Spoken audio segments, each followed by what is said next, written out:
চতুর, জঙ্গলের সবাই আমাকে ভয় পায়। আমি যখন গর্জন করি পাখিরা গাছ থেকে পড়ে যায়। কিন্তু তুই কেন আমাকে ভয় পাস না?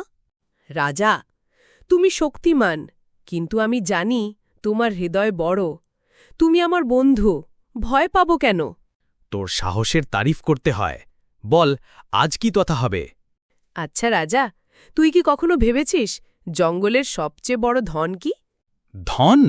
আমার শক্তিই সবচেয়ে বড় ধন। আমি যা চাই পেয়ে যাই। না রাজা, শক্তি অনেক কিছু দিতে পারে, কিন্তু বন্ধুত্ব তার চেয়েও বড়। তুই যদি শুধু ভয় দেখাতিস, তাহলে আমি কি তোর সঙ্গে এভাবে গল্প করতাম? নদীর ধারে যাই, জল খাবো আর কথা বলবো। আচ্ছা ঠিক আছে, চলো। তুই ঠিক বলিস চতুর, তোর সঙ্গে কথা বললে মনটা হালকা হয়।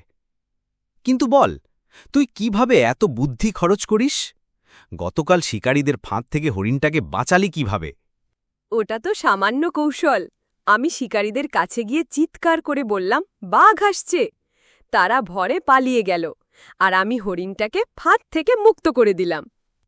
তুই সত্যিই চালাক, কিন্তু আমার নাম ব্যবহার করলি কেন?